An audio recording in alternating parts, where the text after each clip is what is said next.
And it is time for Building Rural Wealth. Denise Miller with me this morning. Denise, how are you? I'm good, thank you. Caleb Roebuck with us as well. Caleb, how was your weekend? Hey, good morning. It was pretty good too, yeah. This is an interesting one for me today. So, why you're exhausted by money even if you're doing fine? Okay. Caleb, so set that up for me. What are we talking about? Yeah, money is stressful. We talk about it quite a bit. Hopefully the listeners into this show that have been listening a long time, and hopefully for most people, especially that we talk to, they're not necessarily struggling financially, or they're not in dire financial trouble. Occasionally we see those, but for most people, the bills are being paid. The income is steady. Their accounts are there. They have insurance. They have health insurance. But yet, money always still feels heavier. There's always something going on that you need to be thinking about. It can linger in the back of your mind. Mm-hmm. It pops up at night, and it kind of shows up as tension, procrastination, avoidance, or just second guessing. We talk a lot about second guessing some of those decisions.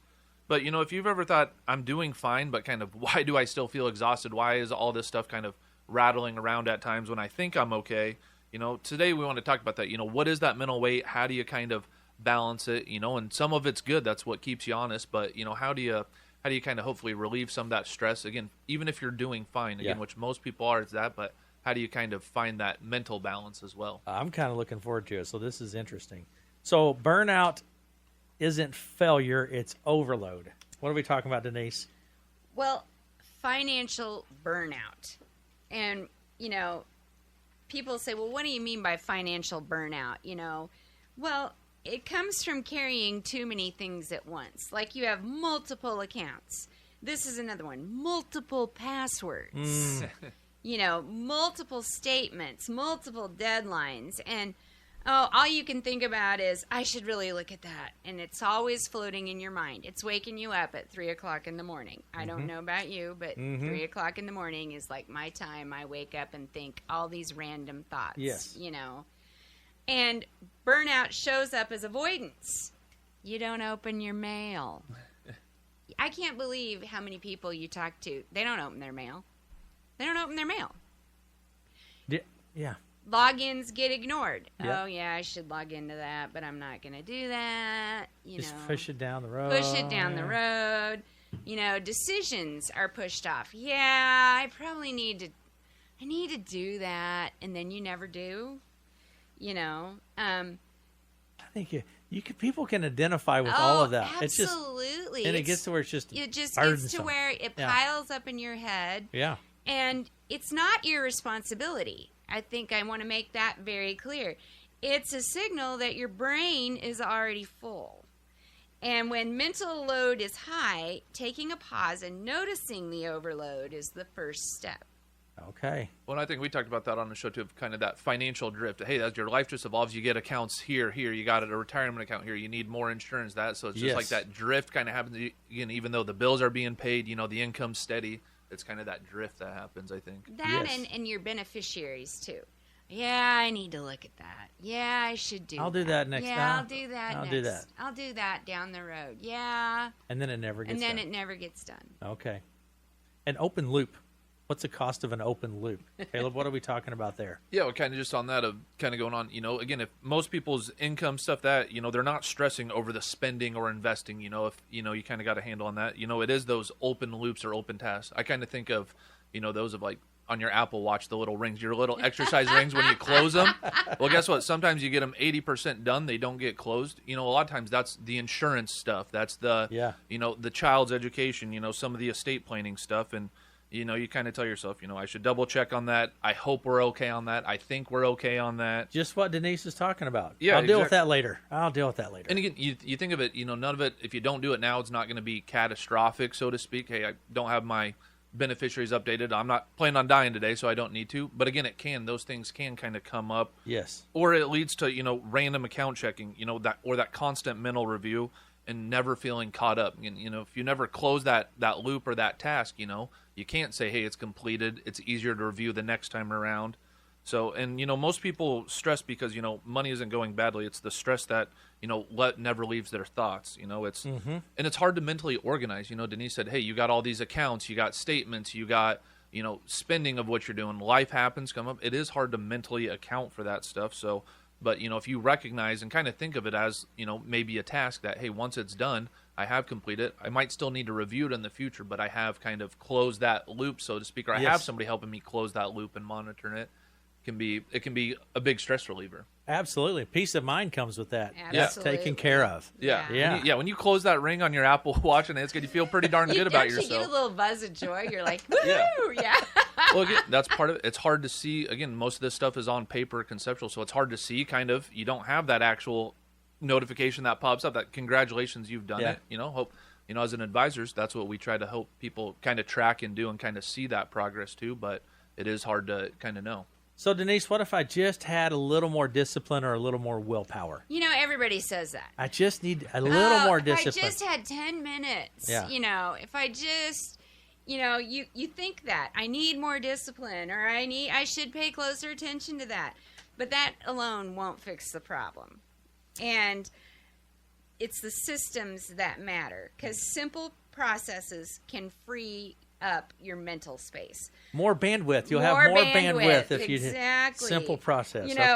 A good system tells your brain this is under control and you don't have to think about it right now. Mm-hmm. It's not about perfection. It's about carrying less mental weight. That is great. And I think that's part of it too, is you think you have to do it all.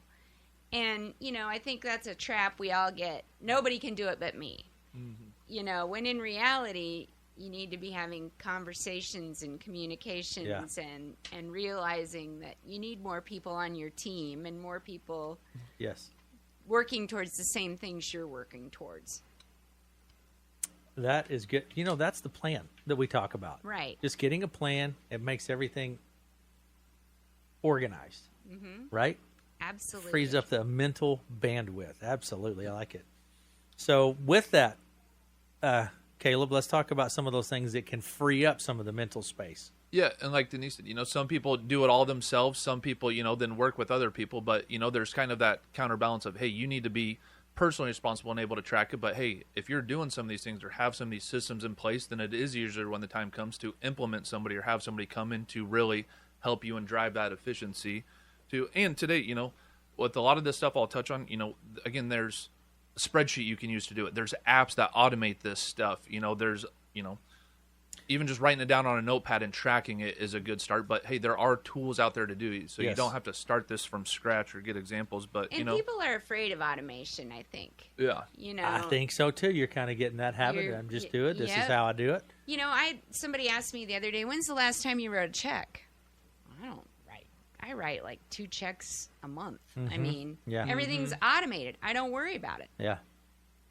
I pay for it. Yeah.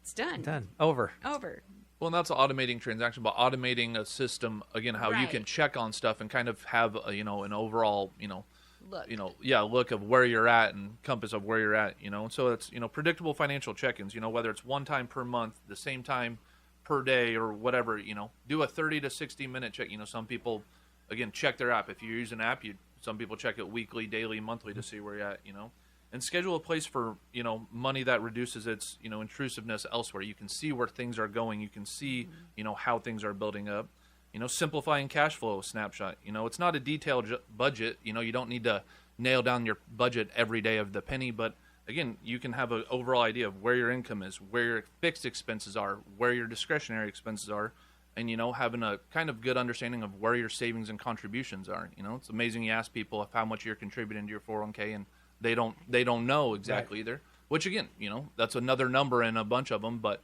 hey, having these things that help track that, year-round tax awareness, keeping all tax-related documents in one place, keeping a list of what to expect.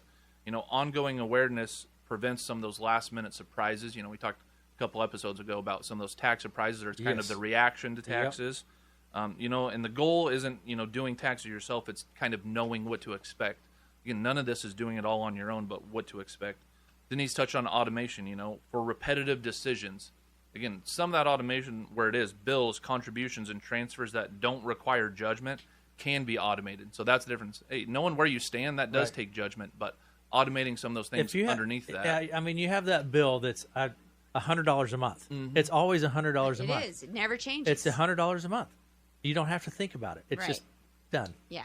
You don't have to write that check every month. Yeah. So- Same thing on the other savings side. Hey, even if you're automating bills, hey, it's very easy to automate your savings, so that works in your favor the other way too. And long-term planning calendars, scheduling insurance reviews we talked about, healthcare planning, legacy conversations, and having somebody that you can, talk to those big decisions about, before they come up and cause maybe some of this stress. Again, that's where advisors come in. We're helping clients look at this stuff, manage it all along the way, but again, day to day, we help clients give the tools to how do they manage it themselves. So when they come in and talk, we kind of know we're on the same page and, nothing's out of left field. And that reduces not only their day-to-day stress, their financial stress, and, makes it easier for us to know what are those planning things that are actually important, not just kind of dealing with the stress or the fire right now kind of as it comes up. Yeah. So what about that? So I make some of these decisions. I automate some things. I help reduce some of my stress, and I have some more mental clarity and mental bandwidth. So what's going to shift? What am I going to notice different, Denise? You're going to have structure that leads to shifts, that you're going to have less mental intrusion from your money. Oh, I love less mental intrusion. That's great. I know, Yeah. it is. Your conversations feel calmer, and decisions feel thoughtful instead of rushed. And the biggest change isn't perfection, it's relief. And people begin asking, does this fit my plan? Instead of, am I doing this right? And structure gives perspective, not pressure. And I think that when you take some of those variables out of the equation, it does bring peace and it does bring relief.